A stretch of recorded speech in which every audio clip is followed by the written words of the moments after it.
If you ever want to find out how someone really sees you, give them alcohol, a campfire, and an audience. Then sit back and wait. It's funny, we went out there to reconnect. That was her idea, actually. Lana said we'd been too distant lately. Said we needed to unplug, to spend time with actual humans, instead of glowing screens and back-to-back work weeks. I didn't disagree. So we packed up our SUV with overpriced REI gear we barely knew how to set up, drove 3 hours into the middle of nowhere, and joined 2 other couples, plus one unexpected guest, for what was supposed to be a peaceful, bonding, soul-soothing weekend in the woods. No cell signal, no email, no Netflix, just trees, wine, and each other. What I didn't expect was that I'd be leaving the forest with a funeral in my head, the quiet, private kind. The kind where the body's still breathing, but the feeling is long dead. The second night started out fine. We grilled. We played cards. We laughed at how bad we were at setting up tents. Lana seemed lighter, in her element. Funny, talkative, effortlessly social like always. There was a new guy with us, someone named Ryan, who apparently worked with her at her events company. She said he was just a buddy who needed a weekend escape. Sure, whatever. He brought good whiskey, and Lana couldn't stop laughing at his jokes, so everyone welcomed him like a stray puppy. Later that night, we gathered around the fire, wrapped in blankets. Someone passed around a Bluetooth speaker playing 90s throwbacks. Another pulled out a half-melted bag of marshmallows. Then the stories started. How we met. First dates. Cringy moments. Every couple shared their version. The cute, awkward, often sanitized version you tell after a few drinks. Then someone turned to us. What about you two? Yeah, Nate and Lana. Come on, how'd that happen? Lana smiled, too quickly. She leaned forward, glass of Pinot Grigio in hand, and said with zero hesitation, "Oh, Nate? He was just temporary." The group chuckled, reflexively. I stared at her, not quite sure I heard her right. But she was already going. I'm serious. I'd just gotten out of this super intense breakup. Like the kind where you think your life's over, right? I was a wreck, crying on the bathroom floor, blocking and unblocking the guy every 3 hours. That kind of breakup. A few people laughed. She went on. And then there was Nate. Calm, sweet, so stable. No drama, no chaos. He made me feel safe, I guess. He was everything my ex wasn't. She sipped her wine. I mean, I always figured it was kind of temporary, you know? Like a reset. I thought he knew that. She laughed. I didn't. Here's the thing. I didn't yell. I didn't throw my drink. I didn't look around for validation or ask if anyone else just heard what I heard. I just sat there for a moment, processing, feeling the weight of the air shift, watching as nobody, not a single person, spoke up or even looked at me. Maybe they thought it was a joke. Maybe they didn't want to get involved. Doesn't matter. I stood up, nodded once, to nobody in particular, and walked to our tent. I unzipped it slowly, crawled inside, and laid down on the thin sleeping mat we'd argued about at REI. And I stared up at the canvas ceiling, listening to the fire crackle, and Lana laugh outside, with someone who clearly wasn't meant to be temporary. I didn't sleep. I didn't plan. I simply decided. Morning came like a hangover I hadn't earned. I unzipped the tent quietly, stepped out into the hazy gray of early light, and started breaking down our gear without a word. Lana eventually joined me, yawning, stretching, smiling like we'd had some romantic little woodland escape. You didn't say goodnight, she said teasingly, like we were lovers in a French film and not two strangers sharing a tent and a crumbling foundation. I shrugged. Didn't want to interrupt the show. She tilted her head, confused for half a second. Then she smiled again. Still grumpy? I didn't answer, just folded the tarp and tied down the cooler. If she was going to pretend nothing happened, I had no reason to remind her. I wanted to see how far she'd go with the act. Turns out, pretty damn far. The drive home was uneventful in the way car crashes are before they happen. She talked a bit, mostly about how we should do stuff like this more often, and how Ryan was actually super chill once you got to know him. She scrolled through her phone, took selfies with campfire hair, made a note to leave a glowing review for the campground. The silence between us wasn't loud. It was surgical, clean, final. At one point she asked, "You okay?" "Yeah, just tired." And we let that be enough. When we got home, she kicked off her shoes and flopped onto the couch with a glass of red, like she'd just returned from a relaxing spa trip. I unloaded the car, washed the mugs, stacked the gear in the garage. Somewhere between her third sip of wine and my second rinse cycle, I decided to ask. Not because I thought she'd apologize, not because I expected remorse. I just wanted to see what kind of lie she'd choose. I walked into the living room, leaned against the doorframe and said, "Hey, can we talk for a second?" She didn't look up. "About?" "What you said. At the fire." "Jesus, Nate, that?" "Yeah, that. You said I was your rebound." She finally looked at me. Not guilty, not sorry, just annoyed. "It was a joke." "Was it?" "Oh, come on," everyone laughed. "That doesn't make it less true." "God, you're so sensitive lately." She rolled her eyes. Actually rolled her eyes. "You act like I called you useless or something. It's not like I said you were a mistake. I just meant you weren't supposed to be forever. It wasn't personal." "Not personal." That's what she said, like she hadn't stabbed me, just dropped the knife nearby. The next morning, I made her coffee. Habit, I guess, or muscle memory, something that hadn't caught up to the rest of me yet. She was in the kitchen scrolling her phone, hair pulled up, sweatshirt half off one shoulder, the classic post-trip Lana, completely at ease, as if she hadn't called our marriage a pit stop around a campfire 36 hours ago. "Thanks," she said, barely glancing up. I sat across from her, hands wrapped around my own mug, and watched the steam rise. She kept scrolling, laughed at something on her screen. I waited, and when it was quiet enough to hear the fridge hum, I said, "I think I need to take a few days." She blinked, slowly, looked up, like the phrase didn't quite register. "Take a few days for what?" "To clear my head, think, get some space." That last word landed. Space. God, people hate that word. It always means more than it says. Especially when a man says it calmly, with no raised voice, no dramatic exit. Just space. "Wait," she said, sitting up straighter. "Is this about what I said around the fire? You're still on that?" "It's not just that," I said. "But yeah, that definitely didn't help." She laughed, dry, dismissive. "It was a joke, Nate. Jesus. People laughed. You're the only one who didn't get it." "No," I said. "I got it. Loud and clear." She crossed her arms. "So what? You're gonna punish me now? Take some weird silence retreat to make a point?" "I'm not punishing you." "Then what are you doing?" "I'm stepping away, for a bit. I need to look at things, without the noise." She stared at me for a second. Not angry, not sad, just annoyed. Like I'd inconvenienced her dinner plans. "Okay," she said, "you do that." That was it. "No, please don't go. No, can we talk this through? No, I didn't mean it." She stood up, dumped the rest of her coffee in the sink, and walked out of the room.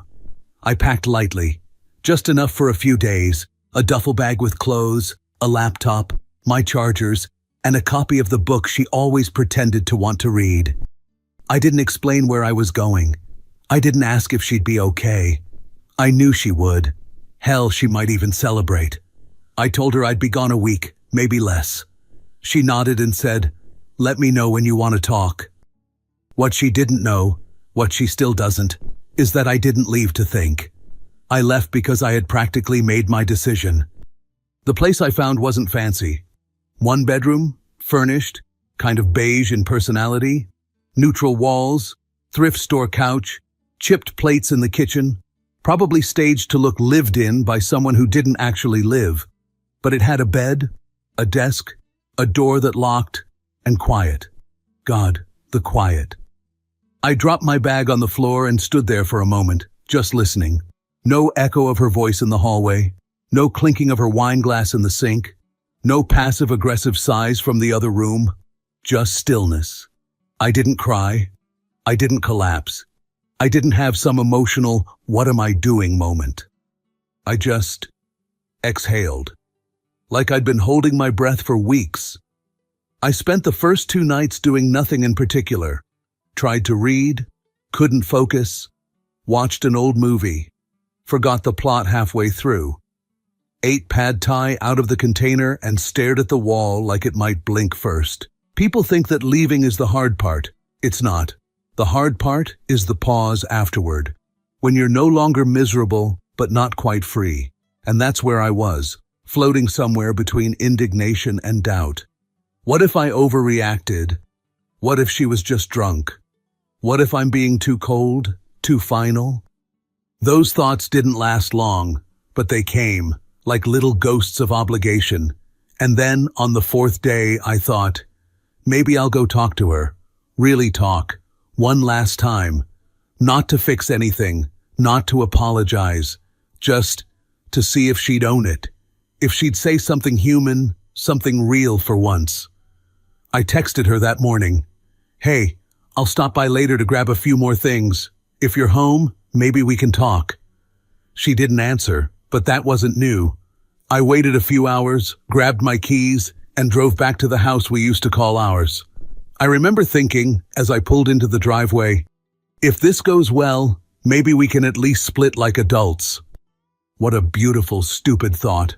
I still had my key. Walked in around noon. The house was quiet, but not in the good way. The kind of quiet where you immediately know something's off. Air just a little too still. A mug left on the counter that wasn't there before. Shoes in the hallway that didn't belong to me. And then I heard the laugh. Male, confident, too at ease for a guest. I turned the corner into the living room. And there she was, Lana, sitting on the couch in one of my t-shirts, barefoot, knees curled under her, with Ryan beside her. Same Ryan, the friend from work. The one who came on our trip last minute. The one she couldn't stop laughing with. The one she told me was like a little brother. He didn't look much like a brother now. Not with his hand resting casually on her thigh and his coffee mug sitting beside hers, like this was their morning routine. She froze when she saw me. Nate? Ryan shifted, cleared his throat. I looked at both of them, took in the scene, said nothing. She stood up. I didn't know you were coming. I texted. I didn't check my phone. Of course you didn't. There was a long pause. I looked around the room once, slowly, like I was memorizing it before demolition. Then I looked at her, really looked. And I said, don't worry, I won't stay long. I didn't yell. I didn't demand answers. I didn't ask how long it had been going on, how many times, how many lies, how many weekends that were actually him. I didn't care. I just turned around, walked into the bedroom, and started collecting the rest of my things. My guitar, a box of files I'd left under the bed, the leather dop kit she bought me for our anniversary 2 years ago. Still packed. Funny. I'd left here thinking I might come back to fix things. That maybe, just maybe, a real conversation could lead somewhere better. But watching her scramble in that living room, with coffee still warm and her hair still damp from a shared shower, yeah, no fixing that. She followed me into the room a minute later. Nate, please, can you stop for a second? I didn't stop. You're not even going to let me explain? No, I said calmly. I'm really not. It's not what it looked like. I zipped the duffel bag shut. Lana. She froze. It's exactly what it looked like. She stepped closer. I could hear the desperation starting to crack through her voice, thin, brittle. I didn't plan this, okay? He just came over. You said he was a friend. He is? Do you sleep with all your friends, or just the ones who show up with whiskey? She went pale. Her mouth opened, then closed. No words. I pulled the strap over my shoulder and walked past her, back toward the door. She followed. We weren't even doing anything. We were just sitting. You didn't see anything. I stopped in the hallway and looked at her one last time. I saw enough. She stepped in front of me, blocking the door now, arms folded, voice sharper. "You're really going to throw everything away over this? One mistake?" That was almost funny. "This didn't start today, Lana." "So what, that's it? You're just done?" "Yeah," I said. She looked at me like I'd slapped her, and maybe in a way I had. Just not with my hands. With finality. "You're being a coward." "No," I said, with more peace in my voice than I expected. "I'm being someone who finally stopped trying to convince himself it's worth staying." I stepped around her, opened the door. She didn't follow, didn't shout, didn't collapse to her knees in some last-minute rom-com redemption arc. She just stood there, barefoot, silent, staring at the man she thought would never actually leave. And I walked out. The first text came that same evening. Short, careful. "Can we talk?" Just that. No apology, no explanation, just the digital equivalent of knocking on a door she once owned. I didn't reply. I wasn't angry, just done.